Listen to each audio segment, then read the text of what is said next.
Welcome to Armchair Expert. I'm Dan Rather. I'm joined by Mrs. Mouse. Good morning. Squeak, squeak. Oh, boy, we had a babe in, didn't we? yeah. Happened again. I know. Yeah.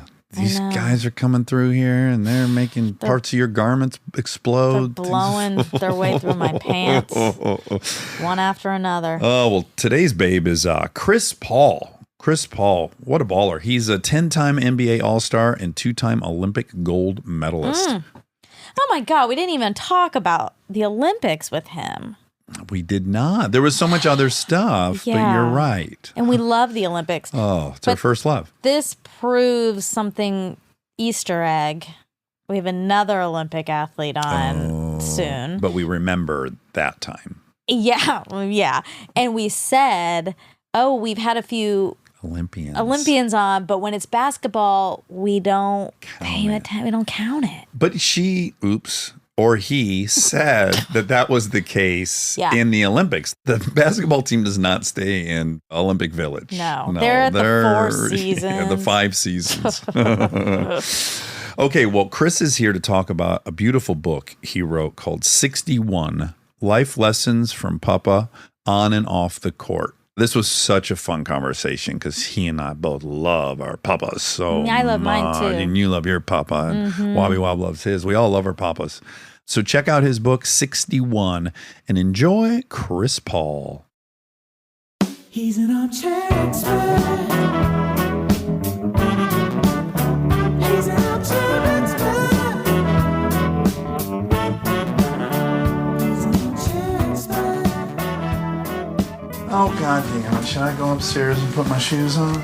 Oh, wow. I didn't realize you were going to bring those. They are really cool. Go put your I J's should have on. worn mine too. I'd say I got one of the better collections for a hillbilly from Detroit. That's crazy. I was just literally on the phone with one of my friends. My coach just left Phoenix. He the head coach of Detroit now. Oh, he just went to Detroit. Yeah, he's going to the Pistons. And are you sad about that? Very. This is kind of a pattern in your professional life, no? What, coaches Where leave? you like coaches and then they disappear. Yeah, somewhat. But mine is sort of like my family. And so Yeah. the guy I was just on the phone with was assistant coach for my team for the Suns. He's going to Detroit. For the main job. No, he's Head going to be an coach? assistant there. Okay. But he's going to be in the front of the bench instead of behind the bench. So he's trying to figure out where he's going to live. Okay, so it's an improvement, though, for him. For him, yeah. Okay, good. It's very easy where he should live. This is quite easy to Where? figure out. He wants to be in West Bloomfield on a lake. Probably. Yeah, that way he'll be close-ish. Do you get back at all? I do. I try to go back every summer. I'm obsessed with lake life because I grew up in that world. You sound like Devin Booker loved lake life like that. Have you experienced it? Not there, but growing up, I did a little bit of lake. I used to kneeboard and stuff like that on the lake. It's nice. Yeah. The morning on a deck, drinking coffee, looking at a flat lake, I don't know, something about that. I'm born That's and raised powerful. in North Carolina, so I'm used to seeing trees. Yeah, Yes, green. yes. Green. Mm-hmm. That's why when I moved here to LA in 2011, when I got traded here, everybody was like, "You're gonna live in Manhattan Beach. You're gonna live in Manhattan Beach. That's where everybody gonna live." And I was like, "All right." So then my wife came out here, and we were practicing, so I couldn't look for a house. So she went looking, and Manhattan Beach is really the beach. Oh, yeah. It's for real. The whole place is a beach, yeah? Yeah, and so I'll never forget my wife said, "We don't need to wake up every day and see the water." Because growing up, the beach is vacation. Yes, totally. So we need yard and space. And Yes. I don't want to be able to reach out and give ketchup to my next door neighbor. So you know where I moved?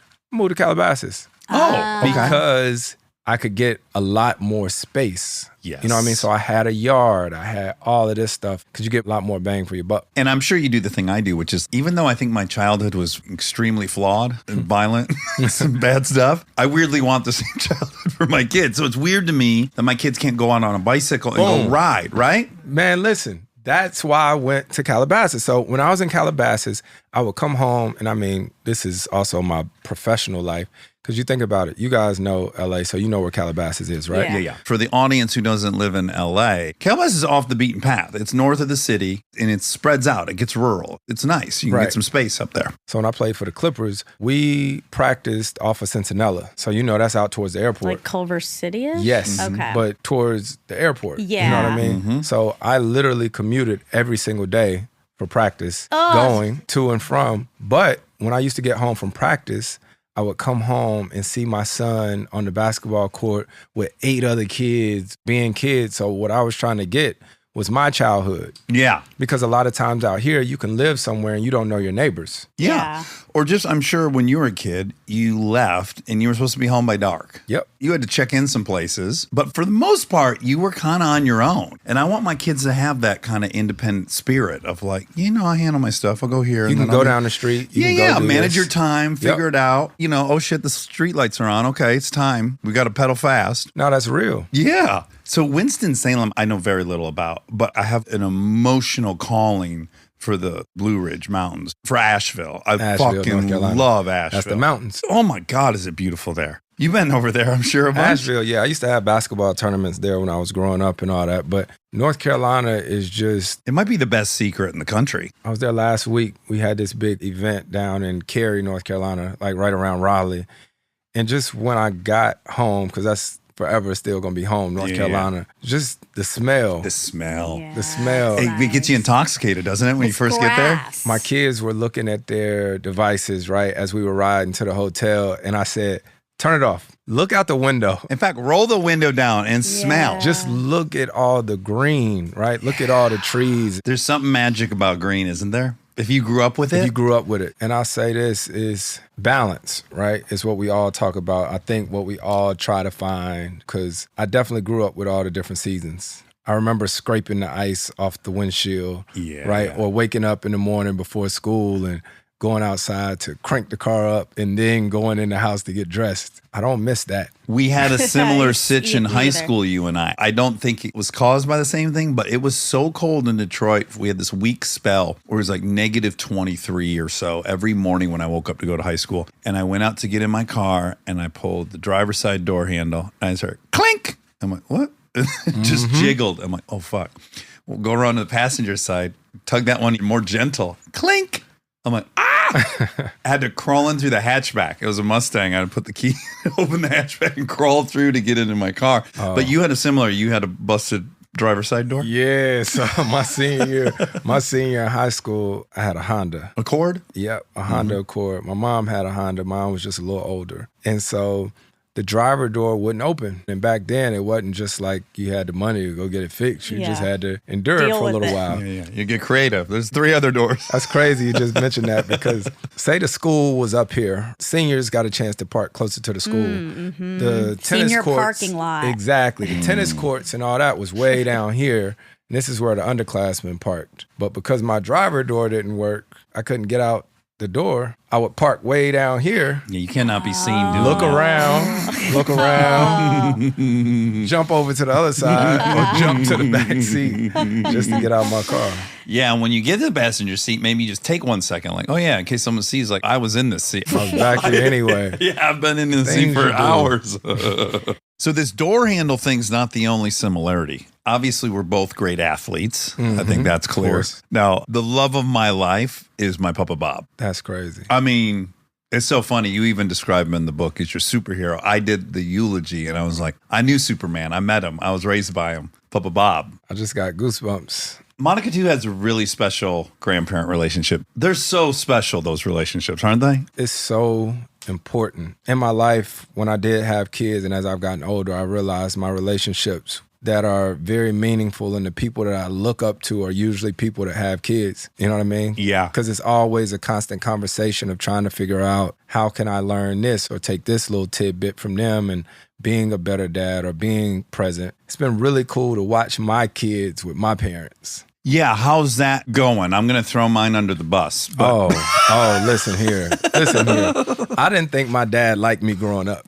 Sure, he's not supposed to. Right. That's like the grandpa can be nice to you because he was a dick to your dad. Now it's time to be nice. That's how it all works. My mom, they're everything. You know in those movies when you see the kid at their recital and they're looking at the door trying to see if dad's going to show up? Yeah. Like I never had to do that. My mom and dad was always there. My dad was a coach. My mom was a team mom.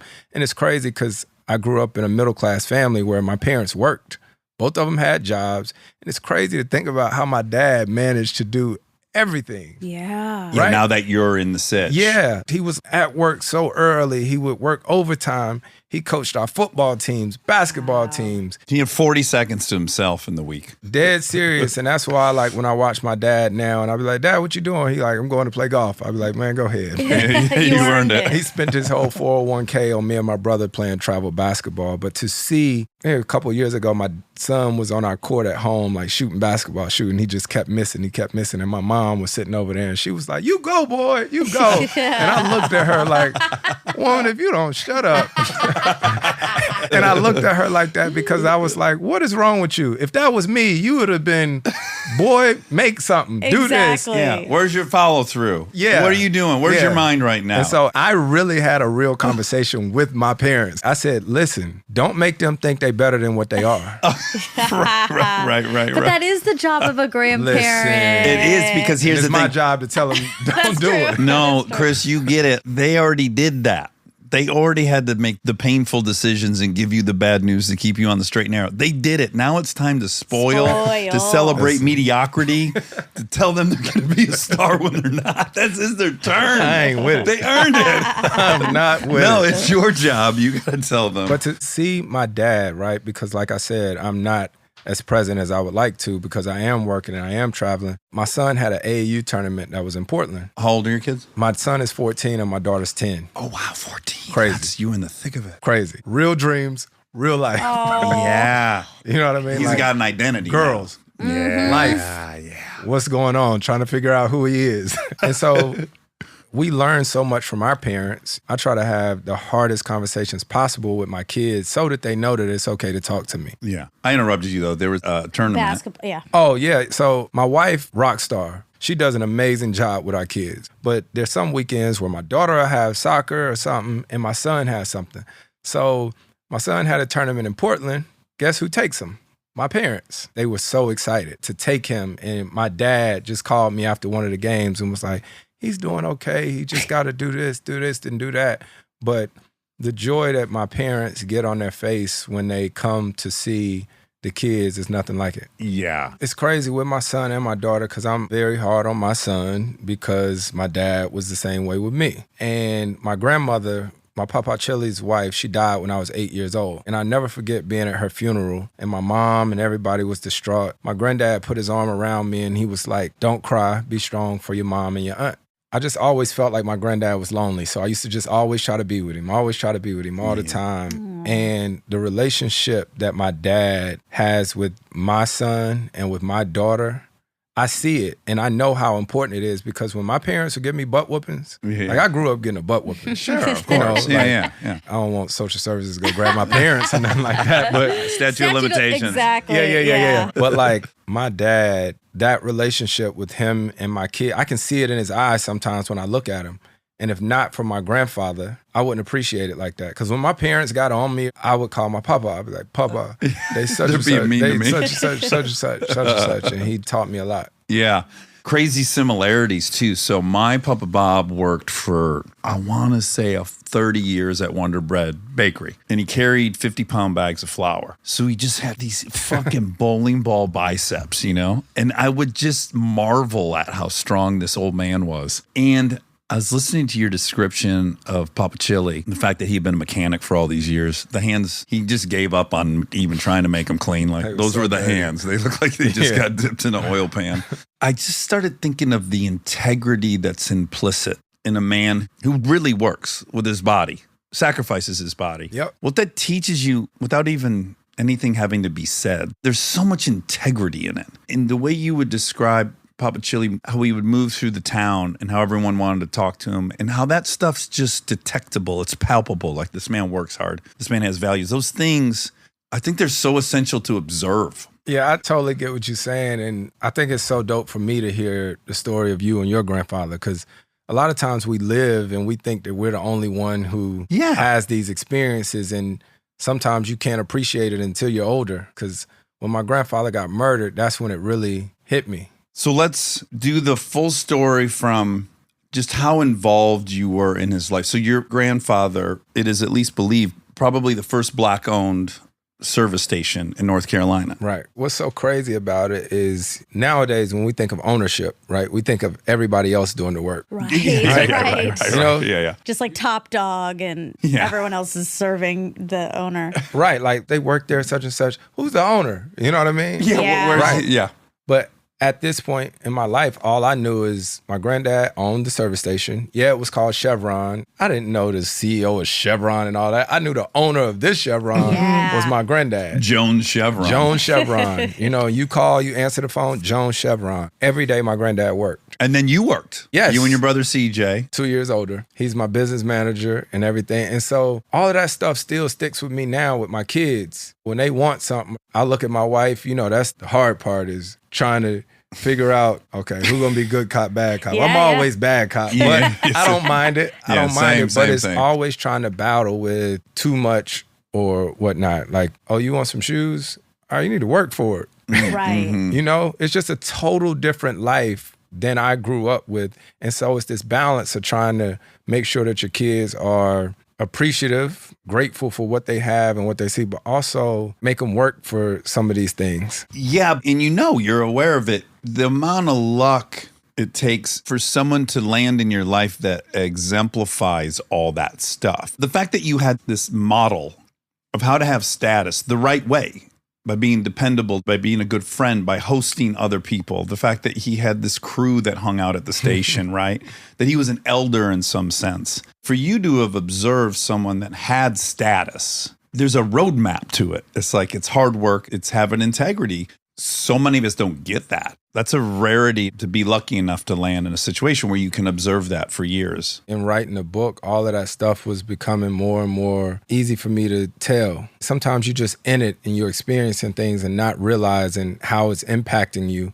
But everything you just said was exactly right, because I was picturing all of the guys, Jones' disciples, sitting outside my granddad's service station. And I just watched how my granddad, he did the work. And so for my kids, I try to show them as much as I can, me doing the work, regardless of what it is. And like you said, something about him being an elder. So I don't care where I go, whoever I'm around is yes, sir, and yes, ma'am. That's how my granddad had it at the service station. That's how my parents had it. And so I try to show my kids, wherever you go, whoever you meet, there's a way that you show respect. You're also lucky in that you got to hear real talk all the time. The fact that the disciples were letting it rip in front of you, it like makes parents nervous, but it's such a blessing to be able to observe adults being adults in a safe way. It is. When you have kids, I feel like so many times people try to shelter them from reality at times. Yeah. I'm not saying take them out there to a damn drive-by and show them a gunshot, but Sure. sometimes when they are around adults and they're hearing real conversation. I grew up in the Bible Belt. I was at church 4 days a week. We have Baptists in common too, by the way. Yes. You get to yell amen in Baptist. Every time. I'm so grateful for that foundation and that background. That is everything to me. But my parents never had a conversation about sex with me growing up. Ever. I don't want to say they tried to shelter me from things, but it was different growing up. Well, what's Winston-Salem like? They had to have been evaluating that there were going to be a couple paths for you to choose and that there was a pretty high-risk path around some of the corners, no? I'm going to tell you what Winston-Salem was best known for, and you've probably seen it. We were best known for cigarettes. Oh, yeah, of course. R.J. Reynolds, Tobacco Road. In fact, when you were writing about how grossed out you were about the dude and the disciples who was dipping, Mr. that you McCoy. almost threw up. I was like, well, fuck, how am I? I'm not going to dip during this interview? Well, I can't get through a He dips 2-hour during interview. I can't every have him throw interview. up. Look, it's fine if you dip it, but you'll walk around with a red cup spitting into Yes, it. he'll spit in that. But at And look, least I he got got- that. Yeah, see, I'm looking what I Yeah, wrote but- on it. So my kids What'd it like, say? yuck. Oh, that's don't drink. Yeah. Don't It's drink. happened. Some of It's them say happened. poison. No, yuck. Oh my God, man! Listen, if the kids ever pick that up, Oh, they have. They no, have. it's happened. And Look, it causes man, they grow up, big they got a fights. nice house, and there's some downside. Their dad's a hick, you know? I don't know. what to- but that's how I grew up. Everything was tobacco. It's a company town. Yes, Yeah, in Detroit, we drive American cars. exactly. Yeah. Out here, you're into showbiz, like it or not. That's No the question, town. but that's the town. And then, like I said, it's the South. So we at church on Sundays from 8 in the morning till 5 in the evening. Yeah. But your parents are aware of the fact they're raising 2 young black males in the South in North Carolina. There has to be an elevated fear of your safety. That's a good question. I never felt like in danger or nothing like that. You didn't feel like there was some pressure, like you got to follow the right trajectory. You can't get sucked into any of this shit over here on the side. 1,000%. That's what I'm talking Absolutely. about. That there were bad options for you. Yes, but my parents always did a good job of making sure, like, we had curfews. Growing up, a lot of my friends, they could do whatever they wanted to. And like, that's what I'm saying. I thought my parents, I was like, damn, this party? When you're in high school, every party is the party. Oh, The biggest yeah. party Yeah. ever. Yeah. The biggest party of the year, Yeah. and this is how you're going to If do you me. miss it, you're nobody. Exactly. Was your school diverse or was it pretty white? My high school was very white. It was 80% white, 16% black.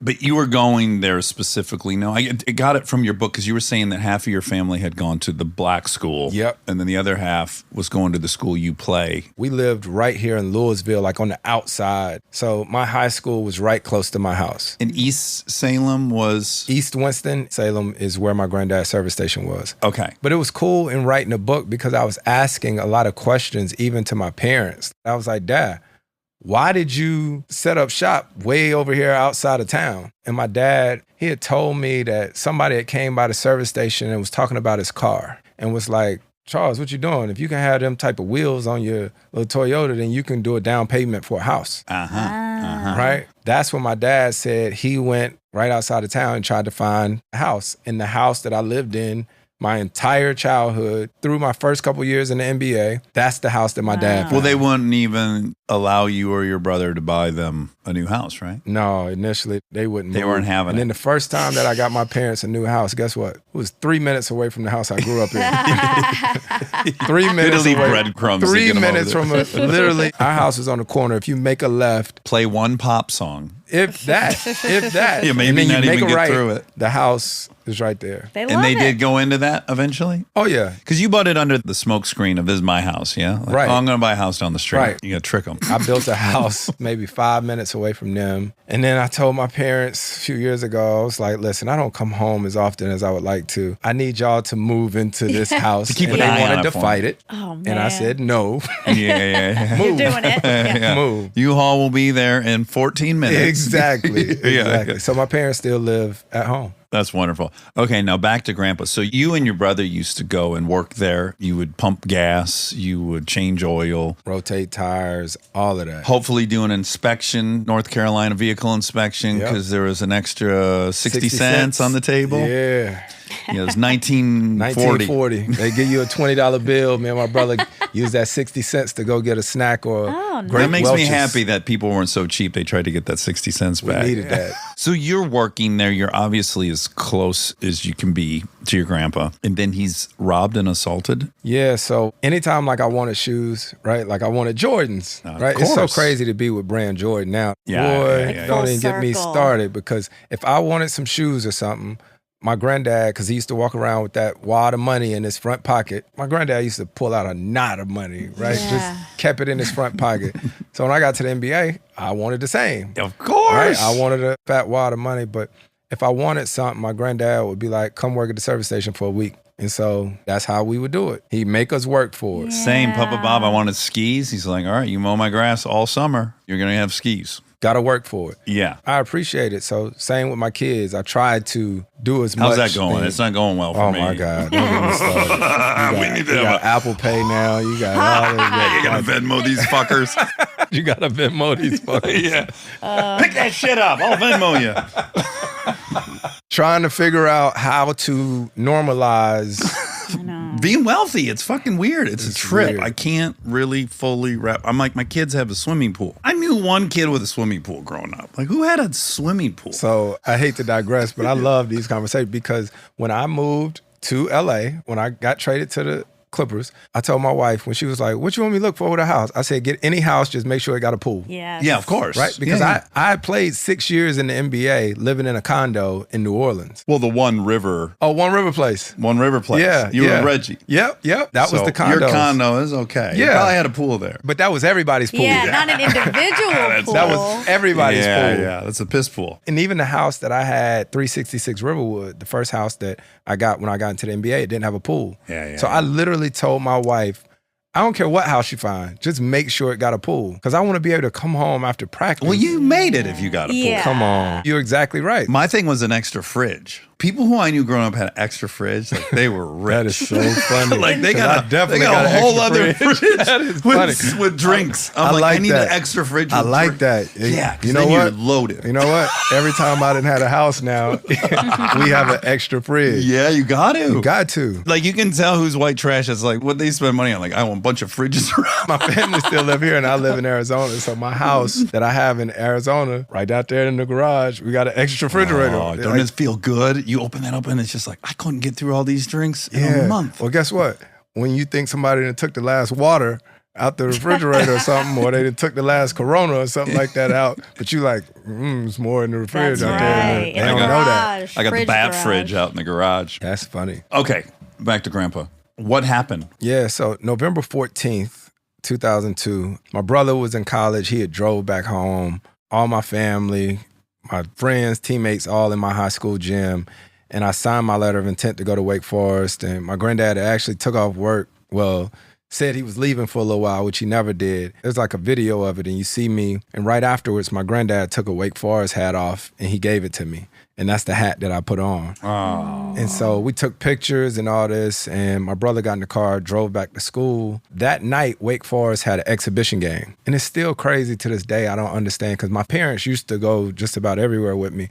But that night, just me and my granddad went to go see Wake play. Oh, no kidding. So then November 15th was the very next day. It was a Friday. I'm at our high school football game, because I had played football the year before, but I stopped. So I'm at the game and my phone rings and it's my brother. And I was like, yo, what's up?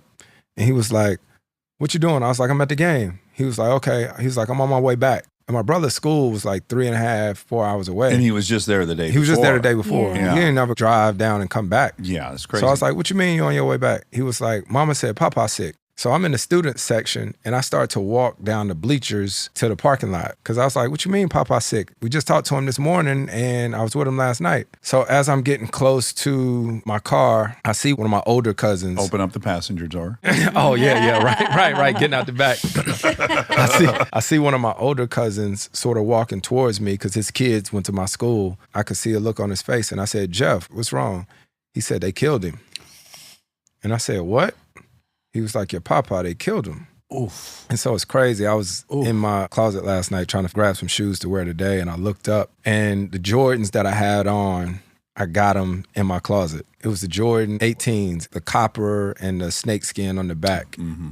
And I remember I just kicked this fence that was right by the gym. And I remember because I had this big scuff. I guess in tragic moments, you just remember everything. Well, also, that's so symbolic. You want these fucking shoes. They're everything. You got to keep them perfect. And then something happens and you realize, I don't give a fuck about these. Yep. That's really profound. It seemed like nothing, but it's not. Yeah. I remember hitting that fence and I remember getting in the car. Were you in denial at all? Like, I don't know, this guy just said this. And were you like, Could this who? possibly Who be?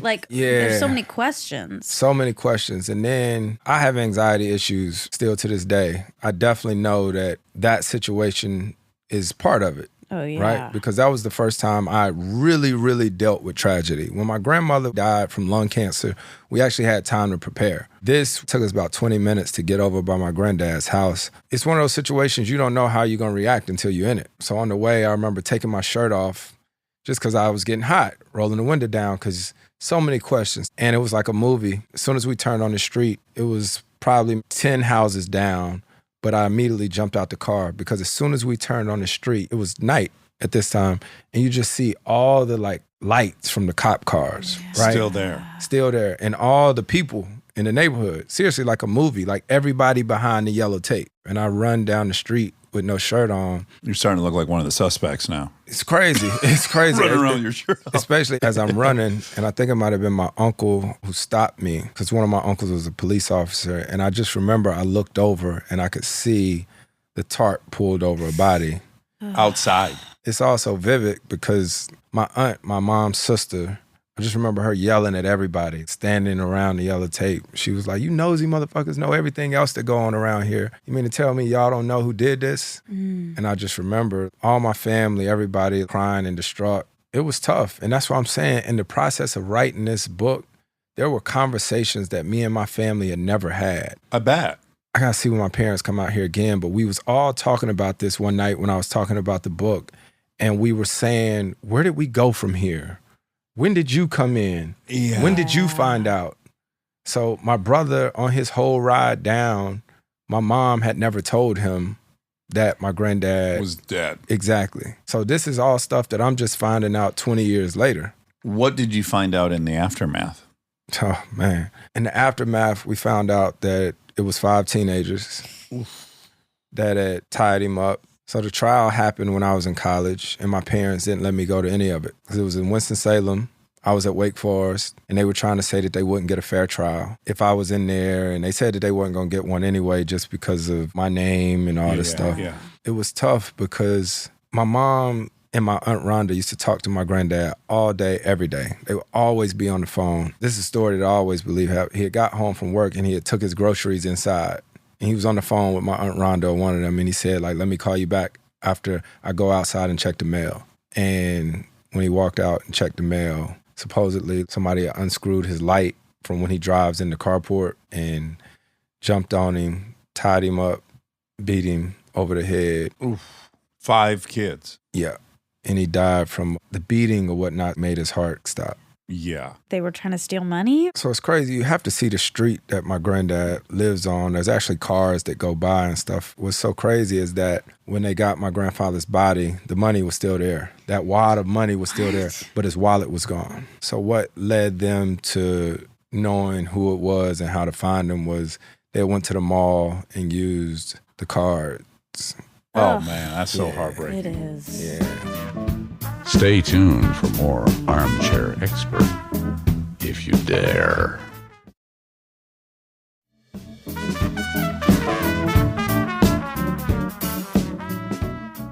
What was even tougher was, what was that, 2 years ago, when the Innocent Project tried to reopen the case. Oh, really? Really? That was hard to deal with because now I'm older and I got a chance to watch the trial all over again. And did you? I watched every last minute of it. You wow. did. Yep. And what ended up happening? Were there convictions overturned? No. That's weird because every time I hear the Innocence Project's involved with something, it's always a doc I'm watching. And I'm so excited, like the good guys are here.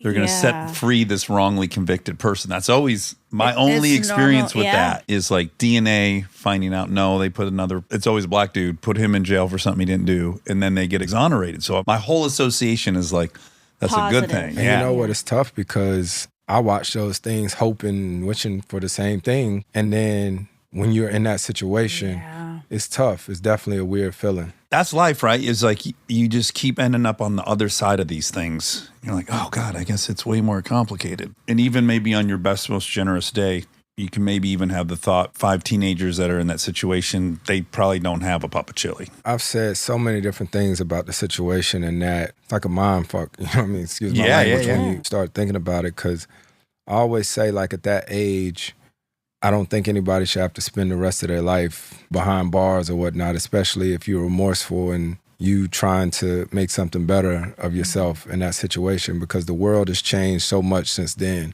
Even though during the Innocence Project, the toughest part for me was watching my mom and my Aunt Rhonda endure it again. So for me, I wouldn't say I moved on, but my granddad always going to have a special place in my heart, but he's not coming back. Right. You know, right, I can compartmentalize that. I have my moments, I have my days, but it's more so my mom and my Aunt Rhonda. Are your days, because here are mine. Mine are, I'm doing something, maybe I'm in my backyard and I'm looking at my grass and my kids are swimming or whatever. And I just think, oh God, he would have loved this whole sitch, right? He would have been so proud of me. That's kind of who I want, more than I would want it from my dad, who's also dead. But I would kill to spend a day with my Papa Bob at my age with everything that I've been doing my whole life. And where it ended up, he invested so much in me. I would love to give that to him. Like, look what your hard work did. Man, you about to make me cry. Man, seriously, I think about that probably more often than not because of how hard my granddad worked. I definitely know I get that workaholic stuff from him. I just wish he would have got a chance to enjoy it a little bit more. And I always think about that in these different moments where I see my kids, or my brother turned 40 this past year and we did a huge birthday party for him. My dad ain't like a drinker or anything like that, but my dad took a shot with me and my brother and we hugged, and my brother was probably drunk out his mind, but my brother couldn't stop crying. And so it's all these moments that we have as a family. Winning a championship one day would be all good and well, and I'm striving for it and hope it happens. But I know that my granddad would be more proud of the fact that our family is still together. Yeah, you're still with your college sweetheart. Yeah, that. And then, so my mom has one sister, my Aunt Rhonda, no brothers. And Papa Chili's your mom's dad. Yes, my mom's dad. It's like 13 years or something like that between them. Since I was a kid, we always did holidays together.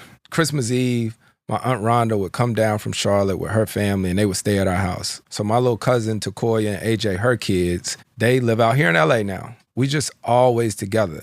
I think that's the thing that my grandfather would be the proudest, is that life has changed so much. It could have been easy for everybody to say, we going this way, going that way, but both sides of my family, it ain't perfect by no means, but we're still together. That's hugely impressive for numerous reasons. A, you've moved around 7 different times since Wake Forest, or I don't know how many different cities you've lived in since then. And then money does weird shit to families.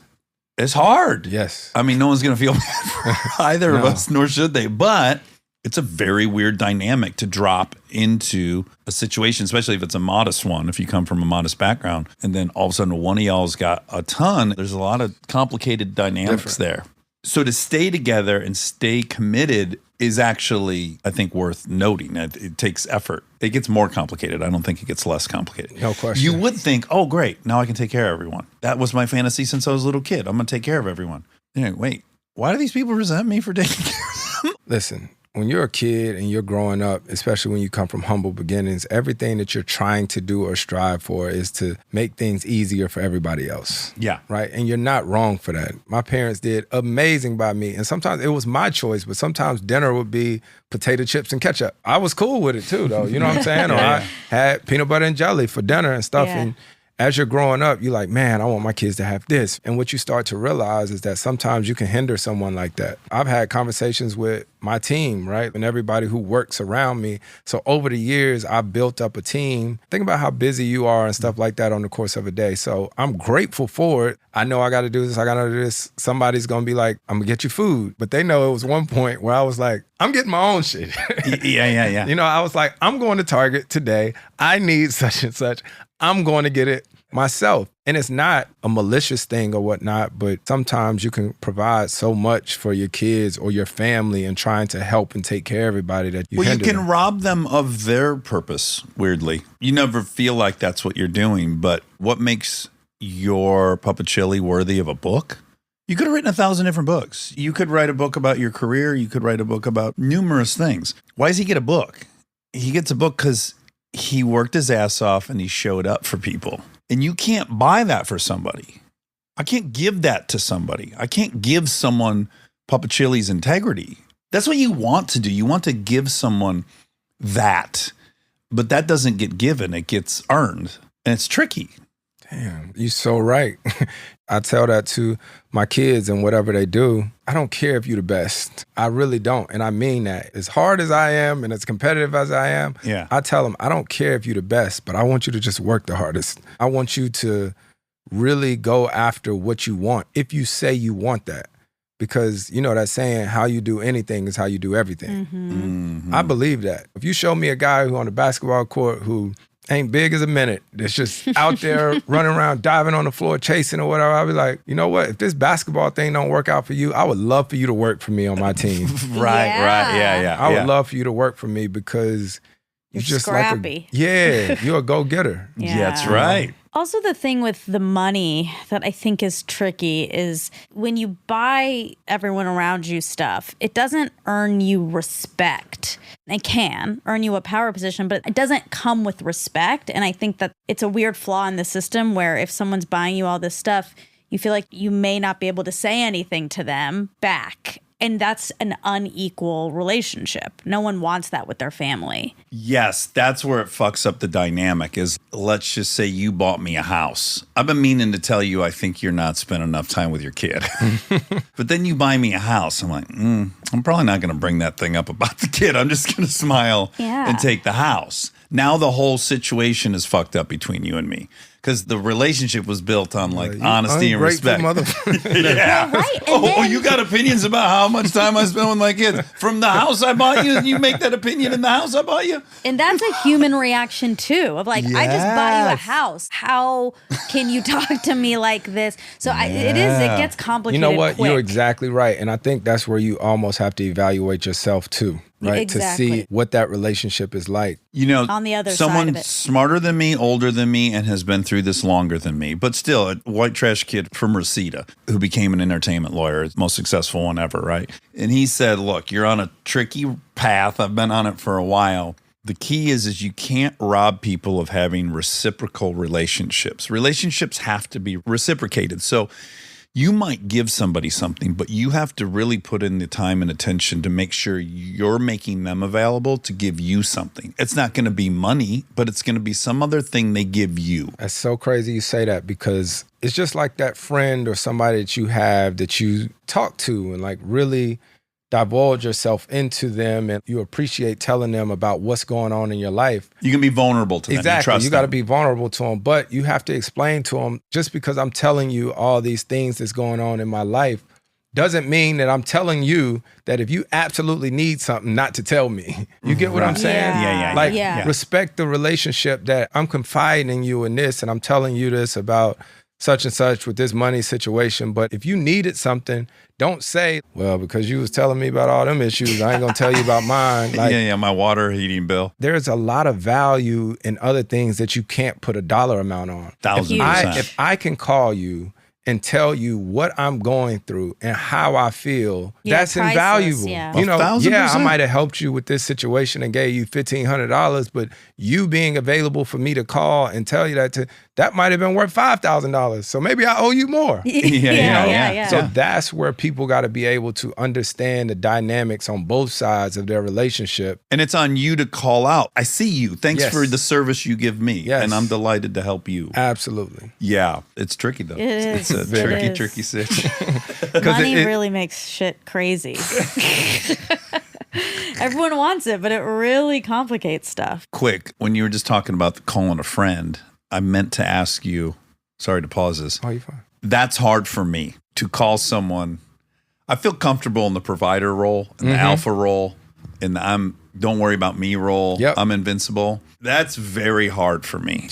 And if the handful of people that I feel safe to do that, really are invaluable, because I'm not good at it. That's what I'm saying. Everybody you're not going to be vulnerable with, because everybody's not going to get you. Some people going to be like, oh, you selfish bastard, or you ungrateful, you poor. Yeah. What was your last contract? Yeah. You know what I mean? So it's hard to find people to be like that with. And by the way, selfishly and admittedly, my own character defects, I like being the provider. I like being the person you come to. I'm not great at being the person that comes to you. No question. My own ego. No question. Yeah. Well, I think you like being the person with all the answers, and it Yes. worries you that if you are asking for help, it's proving that you don't have all of them. That's exactly it. Like, I'm going to lose my leadership role Right. Yeah. if Which I is so admit not to true. being But it's scared. cool to have those people that you can call and ask. Yeah. Of course, the title of your book is 61. And this is the most improbable kind of outcome of Papa Chili being killed, which is this happens right before your season opener of your senior year of playing basketball. Yep. So November 14th, signed a letter of intent. The 15th was the day my grandfather was murdered. November 19th was his funeral. November 20th was the first game of my senior year. Oh, wow. So all my family was in town, and I'd been contemplating whether or not I was going to play. That makes sense to me. Like, this shit doesn't mean anything. Why would I go Yeah. do this stupid thing? I went home after school, and then I was about to leave to go to the gym, and I remember walking past my Aunt Rhonda before I left the house, and she looked and said, "Why don't you do something special for your papa?" She didn't tell me what to do or whatnot. She just mentioned something. And so the highest amount of points I had scored in a game at that point was like 34. And so we were at my high school because we were playing an away game, actually at my mom's alma mater at Parkland High School. I told my coach, because I'm also one of those people, when I'm really going through, I get really quiet. Your whole town knows what happened, I'm sure. Yeah. It's not like it's everybody. a secret. The church that I grew up going to, my granddad's funeral couldn't be there because it was too big and too massive. Wow. Too many people wanted to come. So I get to school with my teammates, and we used to shoot free throws before we got on the bus. Like it'd be 2 guys at each basket or 3 guys shooting free throws. And as we was shooting free throws, coach usually walks around and asks everybody if they're ready for the game. And I remember just telling Coach Layton, I said, Coach, even if we get a big lead tonight, let me play. Right? Because you watch games and when a team gets up 20 or 30, like they take out the guys. Yeah. And so we got over to the game. The only person that I told what I may do as far as scoring was David Gillette, who was my backcourt mate, other point guard on my team. So nobody else on my team knew. My parents, nobody. Were you point guard on that team? Yep. Okay. And he was 2 guard? Yep. So you kind of got to tell him because you need him to feed you a bit tonight. I just told him because we were really close, but not necessarily feed me because, You already got the ball. and I still had 10 assists. And at that point in my career, I used to steal the ball all the time. You're a That's- Captain Thief, yeah. Yeah. I need to ask my parents, real talk, like, what was it like being in the crowd? Because I always know what it was like for me playing. Yeah. I'm interested to see when they started to figure out What was going what on? was going on. Yeah, I would love to hear their perspective. Yeah, I got to 59. Wow. I got to 59. Oh my God. What quarter? Fourth quarter. Okay. So I didn't even notice at the time, nor did it matter or did I care. I think the state scoring record at the time was like 67 or 68, held by Michael Jordan. Uh-huh.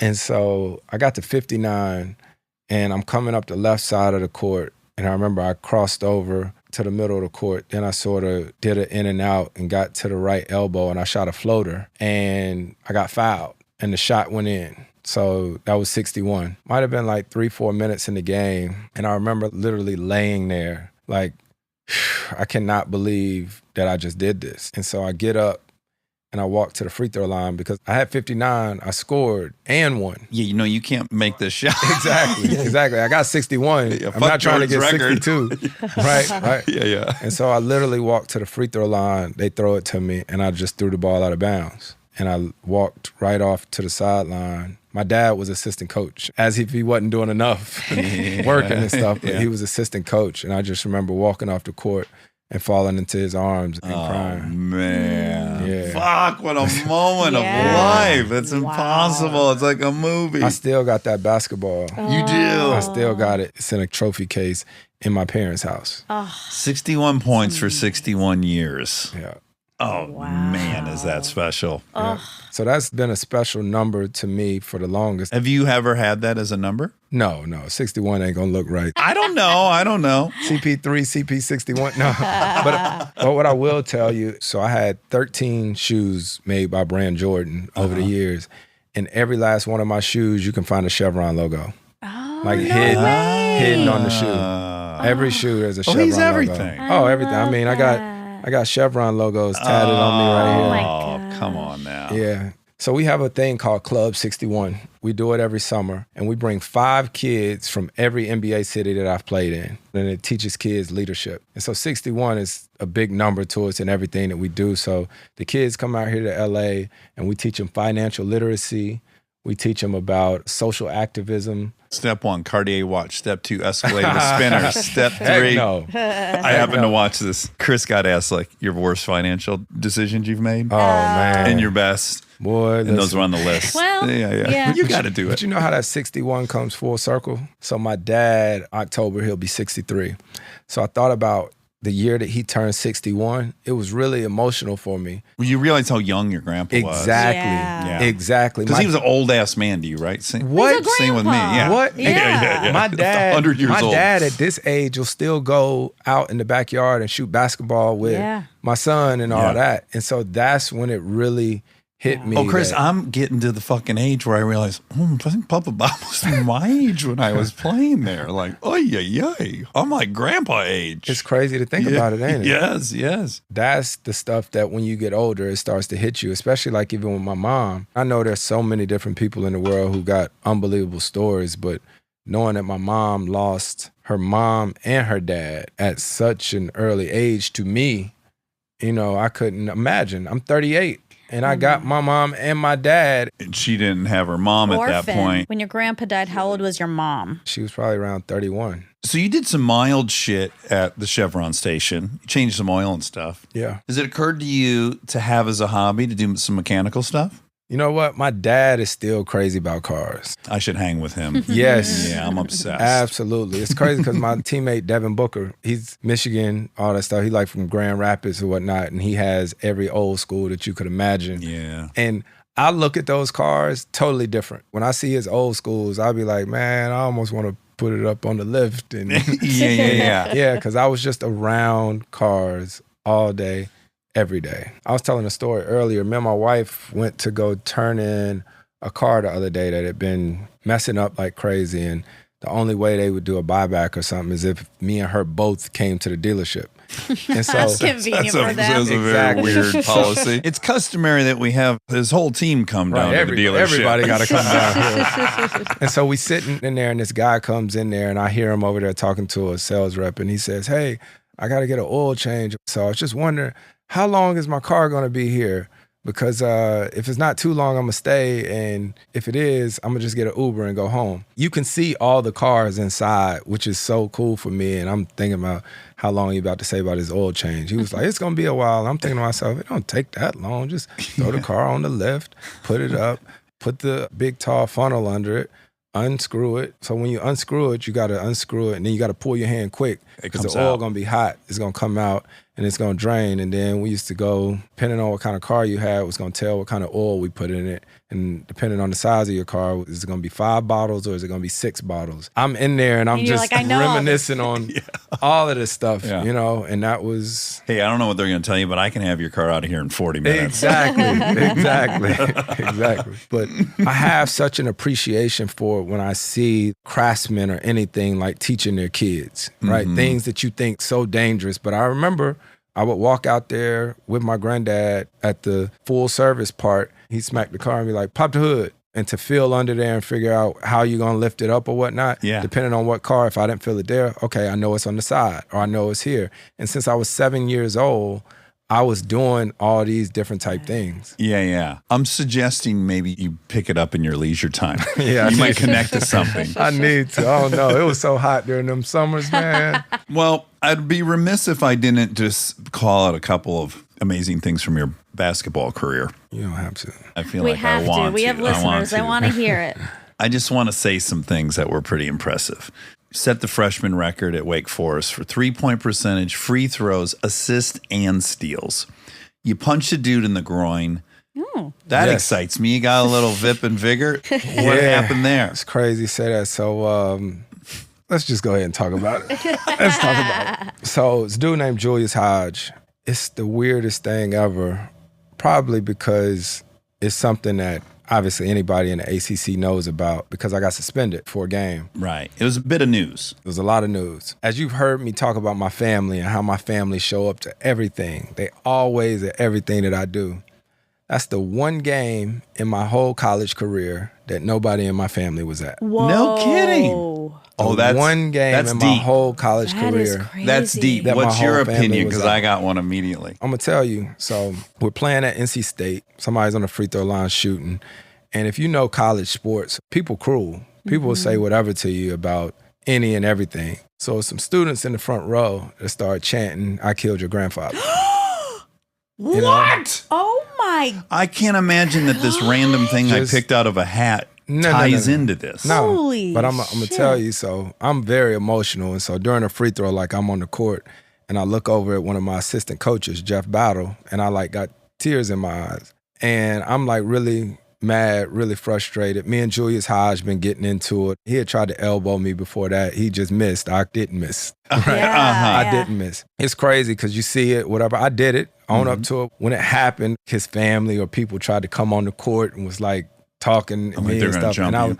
And that was crazy. It's the one game nobody in my family was at. It was my brother's senior night. And so that happened. No one kicked those kids out? You know what? That's crazy. Listen, this is the thing. We had Meta in here. In this bizarre people think there's a TV screen between the bleachers and the players. Oh no. In that they act like they can get away with absolutely anything. I say like that all you're the not time humans. now. If you see me at a game now, I'm quick to tell people. I'll be like, listen, you ain't at the zoo. You know what I'm saying? We talk back. Yeah. I tell them that with the quickness. We Yeah. talk back. Yes. And now in the world you live in, people are going to catch it and do all this different type stuff. Yeah. But it was crazy. You know how we won that game? I had the game winning shot to win that Oh, game wow. that you're talking about, right? So then after the fact, obviously it was reviewed.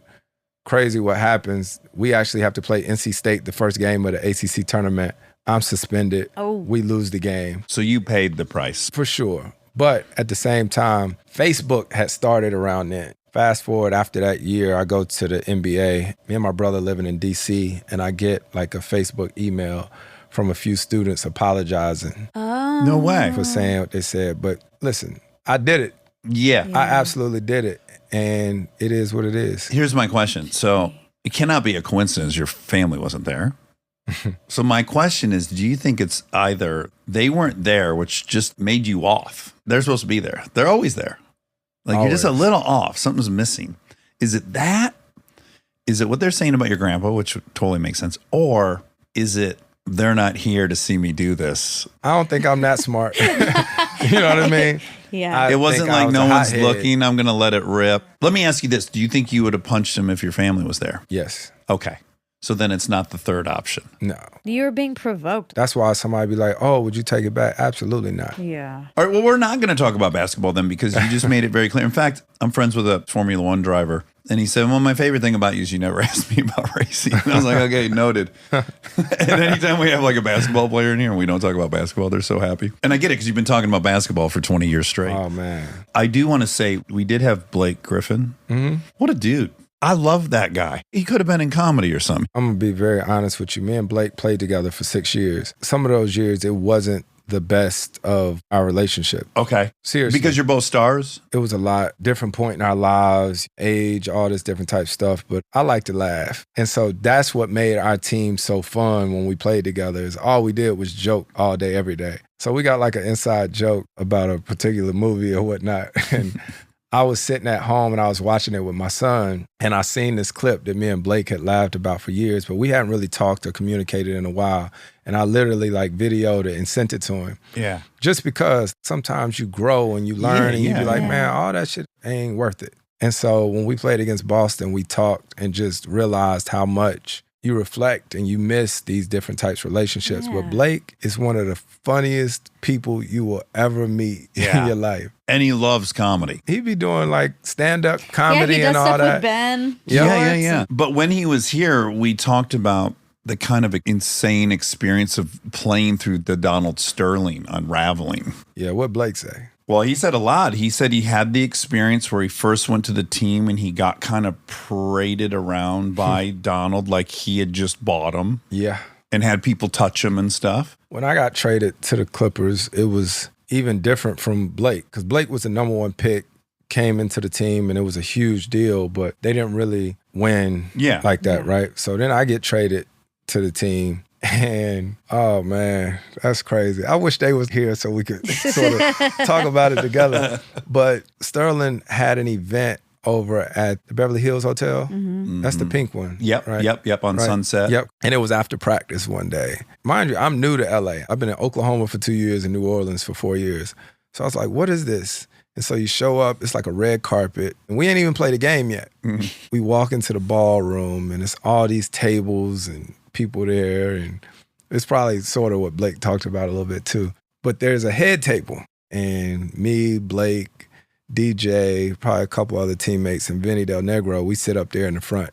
And, you know, of course, we whispering. We all like, what the hell are we at? Where are we? Yeah. What are we doing here? Man, I did not expect us to talk about this. But it's an interesting group of people. And it's like, for real, Sterling had this event to show us off. Yes. You know, because we had started getting so much publicity about us, about Lob City Clippers, what they gonna be, what they gonna do. Sterling say, let me show y'all to my people. Now it's so obvious and clear that's what was going on. Was it in the moment? Yeah. It was. Yeah. It was obvious in the moment, but at the same What's time, that feel like? we didn't really care. You know what I'm Right, saying? right, We right, knew that within the NBA, you have to do a certain amount of appearances and all this stuff like that. So if this was going to count as one of our appearances, we was like, fuck, Sure, man, why right. not? Yeah. Yeah. We in there trying to figure out what the hell this is too. Yeah. This might be a cool story to tell on y'all podcast one day. You know? 10 years later. But I remember there was like a fake Frank Sinatra who came up on stage and sang. And then there was like a Marilyn Monroe who was singing and brought Vinny Del Negro up on stage. Uh-oh. Sat him in a chair Oh. and almost started. Did the happy birthday to you, Oh, Mr. yeah, President all type that, thing? all that. Yeah. Like Vinny was our coach at the time. What a twisted fucking world this Sterling guy Yeah, concocted for himself. I mean, So then what was for crazy, he went up to the podium to talk. And everybody was still sort of eating and talking. Man, where is Blake and DJ, man? Because I want to laugh like and talk to them about it. He basically told everybody to shut up. He did. Listen to me. Yeah. I own everyone in this room. Shut up. Oh. And what was wild is he like brought a guy up, introduced him to everybody. When he brought me up, he was basically saying, this is like my introduction to LA. And I'm standing there, he got his hand on my shoulder, and I'm like, what is he about to say? And he was like, isn't he so handsome? Oh. He said that to everyone. Ain't he so handsome? He was like, he's married out here in LA, and I just don't know why. Like he said this in front of everybody in there. Oh, boy. We had some interesting times in them Clipper days. Oh, my Lord. You must have felt like you teleported to another world. Man, what was that? That was 2011, so I was, 26 at the time. But from Joan Chevron to that ballroom, what a bizarre... Change of events. Yeah. But see, that's why it's so great to have real family, real friends, because when you're going through stuff like that, you got to have somebody that you can tell about and you can laugh about it. Yes. Yes, and they can say that's crazy. What? I got my fellas group chat, right? Yeah. Like Yeah. all my homies that I grew up with. Actually, we leaving Thursday to go on a trip because I play for the whole season. And then afterwards, I'm being dad and I'm doing the book tour. So I try to get 1 week to just go be with my friends that I grew up with from the sandbox, like my homies, and there's no better time. Yeah. Yeah, it's so- important to do. Exactly. So everything that's so abnormal in my life, like I was so excited to come over here and meet you and spend this time with you. It's cool to have real people that I can go tell them, be like, man, guess who I was with today? Yeah. Stay tuned for more Armchair Expert, if you dare.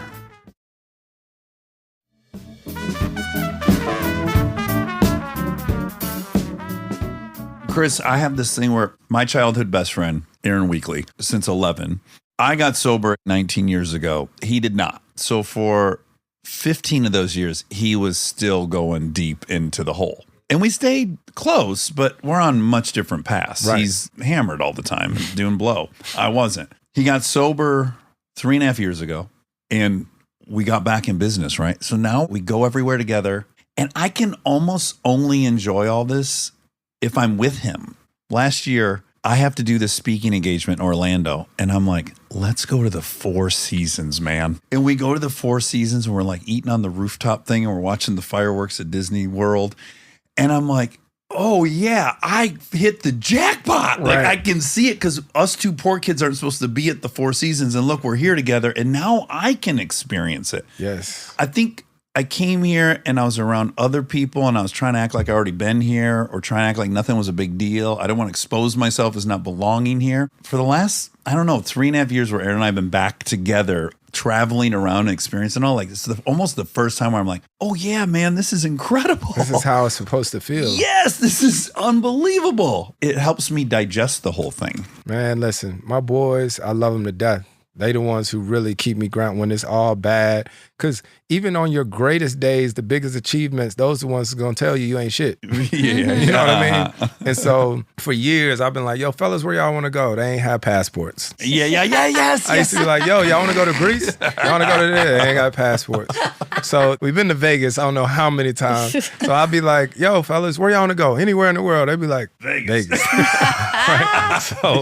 So this year, we going to Vegas for 2 days, and then we going somewhere else. Yes. But I look so forward to it because them the guys who you can say any and everything to with no judgment. Yeah, well, they're from where you're from. They Yep. get all the shit. And then it's as bonkers to them as it is to you because y'all from the same spot. And you're Exactly. like, listen to what this happened. And sometimes you're in places, right, and you just wish that they were there. Some of these rooms that you can't imagine that you're in. Yeah. And you're grateful to be in them, but you're like, man, I Yeah. wish Ralph was here to see this. There's been so much research on male friendships. So it's so good you have that because just in general, they're life-saving. Women have them and we know to have them and it's like part of society, girls' trips and blah, blah, blah. Yeah. Right. It's embraced, but men don't. They're not ingrained with that. It's crazy you say that. My wife just got back from a trip. Me with too. her girl. She just got A back girl's from a trip. trip. But the relationship that me, Mello, Braun, and D-Wade that we used to have, right, it was a lot closer than it somewhat is now. But it was so important because also in what we do in our profession,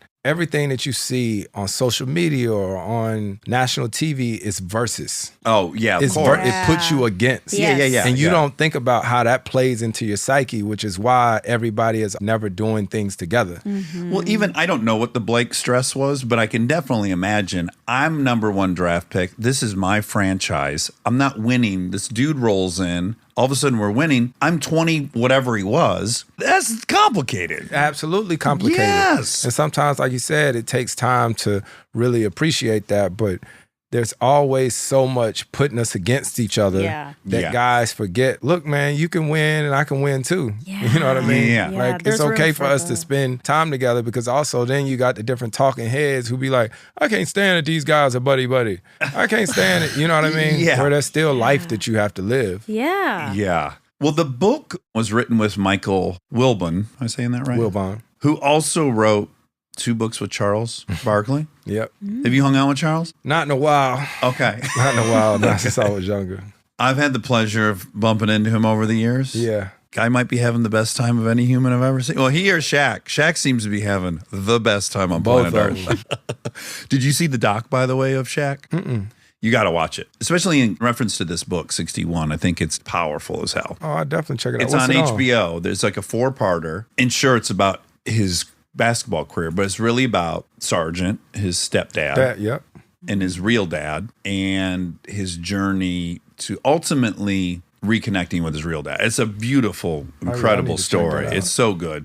At any rate, your book, 61, is so well written. It's such an easy, fun read, and I really encourage people to check it out. It's beautifully done. I hope you're Thank proud of it. That was an unbelievable process. When I talk about getting the first one back and I was like, this ain't it, started over from the beginning. Me and a lady Wow. named Jessica Holtz. I would be up at 3 a.m. trying to go over because it was so important that it sounded like me. Yeah, of course. And yeah. then if somebody don't want to read the book, I haven't heard it yet, but I can't wait to listen to the audiobook. Yeah. The audiobook was emotional Oh, I bet. because it's one thing to write it, but when I did the audiobook, Yeah, were you all fucked up? oh my God. Yeah. I had so many times where I had to stop, and the guys that were in New York that were doing it, they would be like, take your time, because as I'm reading it, I'm picturing the funeral. We've had a few different people who have narrated their own books, and it's almost the same thing for everybody. I also write, so I've had the experience where it's like, I actually can't even understand the experience until I read what I've written. And now all of a sudden I'm like, oh my God, yeah, now I actually am connecting with this thing in a much different way. Now that it's all out there in this linear thing, I can kind of compute it differently. And we've heard a few different people who have lost their shit reading their own Absolutely. audiobook. Yeah. Well, I want to listen to that. Me too. I hope everyone checks out 61 Life Lessons from Papa on and off the court. Last question. You're an older member of the team now. You think? I do. It's a young man's game. The coaches and all that, my age, Are you embracing the role as the elder? 1,000%. Does it feel Yeah. great? I got 12 of my AAU kids who I've coached who play in the NBA now. No way. Yeah. Really? 12? 12 of them. Oh my God. How great is that? What's that feel like? It's really cool because I coach them. So during the summer in July is when I go down to Peach Jam and I help coach them. And now I play against them. Like one of my teammates this year, Josh Okoji, he used to catch a Greyhound bus from Georgia to come down to North Carolina to practice with our AAU team. Oh my God. Now he's my teammate. Oh my That's God. Now he's my teammate. incredible. I was doing an interview earlier, a GQ interview, and I was talking about when I'm around, and I say kids even though they're older now. My very first kid that ever made it to the NBA was a kid named Reggie Bullock who plays for the Dallas Mavericks. He just finished his, I don't know, 11th year in the NBA, 12, something like that. But he's been in the NBA for a while now. Had a career in the NBA. Oh, yes, successful career. Yeah. And he's still in the league. I was telling him, I try not to get emotional when I'm around my kids. And I know I say kids, but they're grown. But I try not to get emotional because when I'm around them, I'm like just so happy and like so proud. But I play against them now. But that's beautiful. You can they have my both. teammates. Yeah. Like Kobe White, one of our kids that plays for the Bulls. I remember when Kobe came to our AAU program when he was like 15, 16 and being there and telling him how to be a point guard. And when he chose that he was going to Carolina, then he played at Carolina. I remember being nervous for the draft. And then last week, me and my son worked out with Kobe. No kidding. Yeah, here in LA, we worked out on the court together. So I always act so normal when I'm around them. But when I'm around them, I seriously just be like, I could just break down right now. yeah, I just be so happy because they're getting the opportunity that I've had to change. And you were a part of that. That's so special. It's this big hack, which is we grow up in this country and we think if we're standing on top of the mountain, that's going to feel amazing. It doesn't. Yep. But the other thing does. Yep. The other thing over delivers. When they have a good game or whatever, when I'm watching and Kobe hooping, I'll text him or whatever. I'll be like, man, way to hoop. And it probably feels better than when you have a good game. What? No question. Yes, No that's the question. irony. Yeah. It's what we talk about a lot of times, like the people that work with you or that are part of your team, you want to make sure that everybody's thriving and not surviving. Yeah. And there'll be a reward. It'll be the elation you think the individual accomplishment will be. Yep. Goddamn. This has been a blast. Chris Paul's book, 61 Life Lessons from Papa. I say that Papa. You probably say it differently. I say Papa. Papa. On and off the court. Such a pleasure meeting you. I hope everyone checks out the book. It's fantastic and it's a beautiful story. Thank y'all so much this for was this. awesome. Thank you. Yeah. And I thank you for not being super taller than me. Okay? Point guards are who I should hang with. have a I don't restriction. this fucking I played spades with Ron. I'm like, I don't need someone in my house that could just fucking flatten me Exactly. like a whack-a-mole. And he can do that. Yes, he could. Oh my God. All right, be well, man. Y'all too. Stay tuned for the fact check so you can hear all the facts that were wrong. Chris Paul. Delightful. Is he a young man? He's not a young man. Yeah, He's a he's full-grown man. He's a grown-ass man. 38, I think. Mm-hmm. He is. A peer of yours. Or older than me. Older than you, but closer to you than me. 3 years to you, 10 years to me. Yeah, I Ooh, mean, 2 years to you. We're almost there. yeah, I know. Summer's here. You're ready for me to get there. You're really ready. I'm ready to, actually. Let's just go ahead and call it. Call it 36. Okay, so yesterday was Father's Day. How was your Father's Day? It was great. First, wake up, handmade cards from Lovely. both girls, which was so cute and lovely. Yeah. And then I got to pick what we did. So I suggested family walk in the Oh, neighborhood. great. That was a blast. And then that takes us to 11 a.m. Also, I'm eating eggs again, which is so Yeah, how's that journey going? It's so fun. I can't believe how good eggs are. I know, they're great. Like an over easy egg. You like do you like yours over easy, over medium? I do. I don't like it hard. I don't either. Now, I don't want any like runny, goobery stuff on the egg. Well, you don't want, I want all the white cooked ideally, all the white is cooked. and none of the yellow. Correct. Boom. Hard to do, but doable. Yes. And I'd say of all the things I make, I'm best at making eggs because I can flip them. I flip them with the pan. Oh, nice. I've been doing that for years. Sure. And even though I haven't been eating eggs, I still make a still lot practice. of eggs for the kids and whatnot. So, yes, I worked some eggs into there. And even, you guys are always enjoying those burritos from, Home state. which I haven't been able to really enjoy because they've chocked full of eggs. Yeah, I think on one of our last ones, I said you should try that. And I did on a corn wrap. So Yep. I'm not fucking with the flour. Yep. And delicious. Put back a few of those.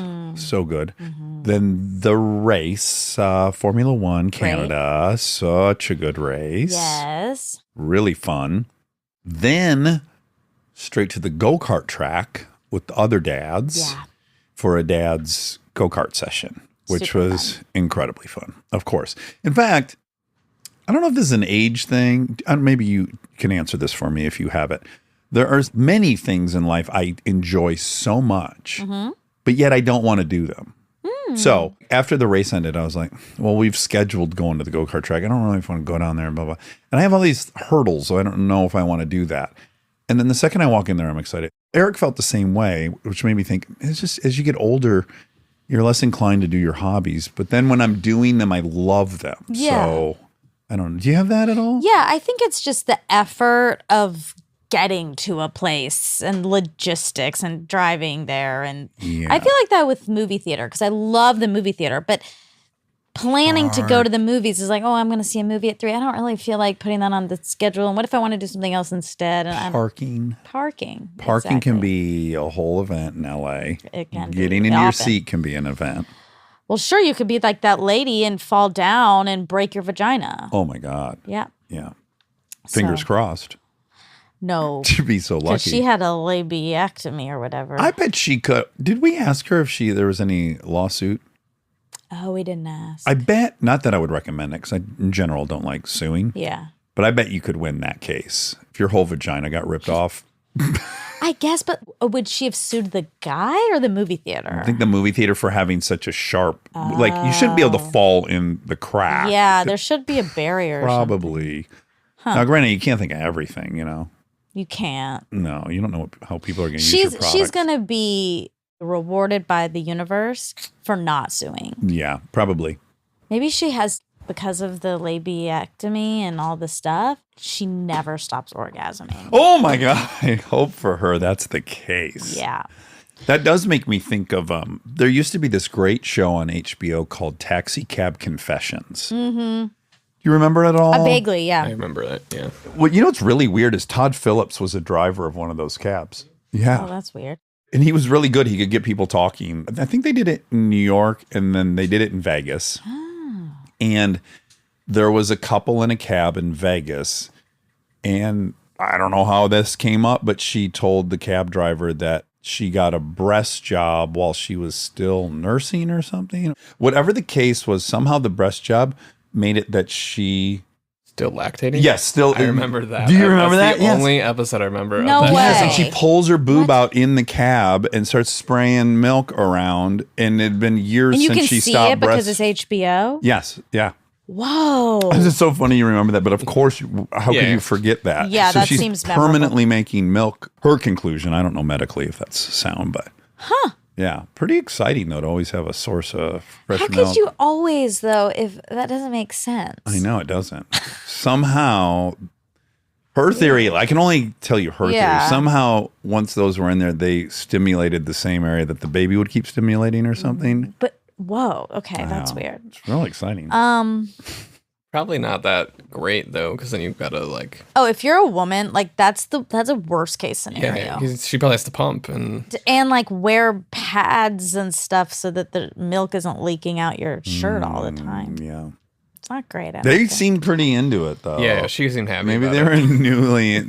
I mean, we probably should catch up with her now. The boyfriend maybe drank out of it. Yes, yeah, he Yeah. had some from the source. Yeah, Wow. yeah, Wow. from the source. Anywho, well, okay, so you went to the go. Oh shit, we were Father's Day somehow ended up with this. Oh, how woman weird. in the back of the cab. Yeah.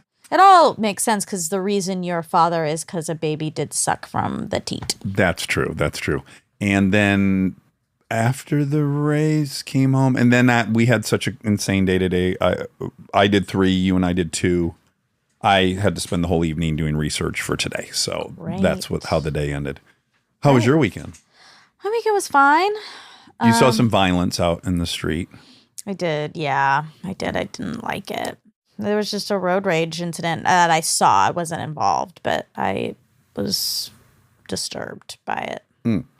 Yeah, but that's good that you had a nice Father's Day. Did you get your blood work done? I did get it done. I don't have the. Actually, I do think I have the results. I think they just came in, but I haven't seen them yet. Should you open it up right now? I've read. I don't think America can wait much longer. Okay, let's see. Wow, real time. We've never had a real time lab results reading on the. You get like a drum roll sound effect to play. Yeah, we plug everything into the Zoom somehow. Oh, this isn't. Oh wow. This is already not good. Uh-oh. Wait, because of that noise or you're reading? No, What's it saying? it said I have a message. And the message says I need to see a dietitian, Okay. which isn't great. But I don't see. Could that be generated from the first lab results? Do we know if you even Maybe. got your second lab result? But that's what I don't see the results. Don't they Oh, generally wait, test results. Oh, that's right. Okay. Hi, Monica. Your cholesterol remains quite high, especially the bad LDL. LDL. Referred you to a dietitian. Recheck in 3 to 6 months. No medicine, just dietitian. Okay, but my triglycerides look fine. Oh, they do? Yeah. Wait, so they were like 6x last time, Yeah. and now they're normal? Yeah. So there was something wrong with the test. With that, yeah. Okay. Well, that's reassuring. You already knew you had high cholesterol. Am I right? The shocker was that your triglycerides were 5x. Right. Okay, my LDL. Can you look up what the right range? It doesn't have the little range thing on It the has result? it for the others, but not for that one. Healthy level in milligrams, Uh-huh. 125 to 200. Oh, What are you? 184. Oh, you're set.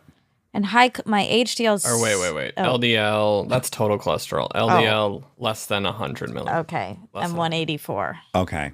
It's not great. High cholesterol 68. High cholesterol. Oh, HDL. 50, I'm sorry. 50 or higher.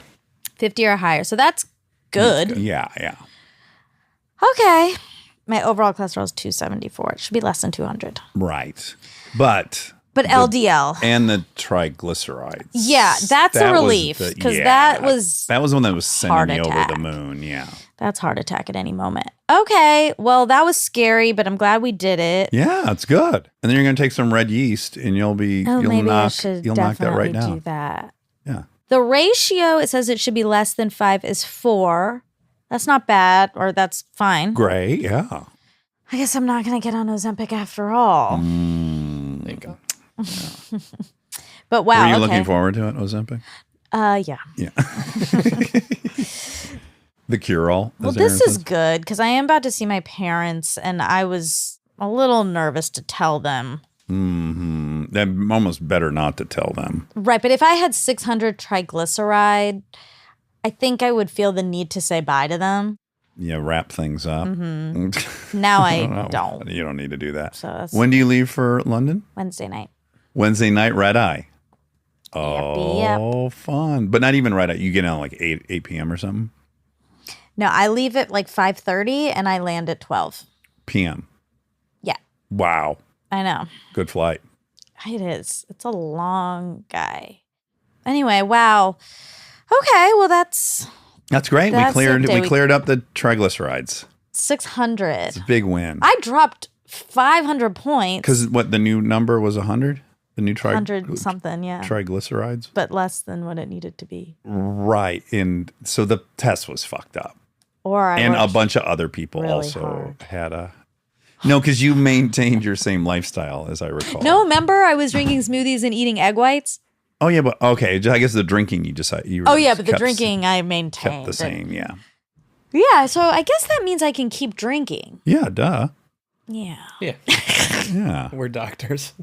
Yeah. I'd like to take this moment to wish Wobby Wob a very happy birthday. Happy birthday, Wobby Wob. Happy birthday. You're going to be to 33. you. 5.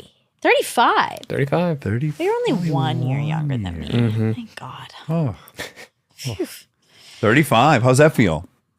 I feel like I've been around the same age for a little while. Okay. Like 30 to 35 is kind of all blended together. Can't be looking forward to 40, though, are you? No. No. Right. Yeah, but that's a long way Makes you away. feel better. I'll be at 50 before you're at 40. That should give you some comfort. I feel like they're going to start to get worse now. Oh, From yeah. like 35 plus. I'd 35 argue plus. everything post 27 is just why, Yeah. But are you going to do anything for your birthday? Probably not much. We're having some friends over Friday night. Great. That'll be fun. Fun. What trips are you taking? Are you taking some trips? Austin, are you going back to? No. No, I think we're into Santa Barbara for a couple days, but Okay. just some downtime. Natalie's going to take the kids to Chicago Oh, you lucky. and I'm staying home. Oh, wow.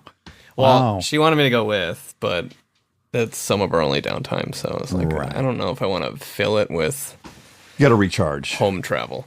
Yeah, I think because we're together. Yeah, I think breaking point for me. I think breaking point for you. Breaking points.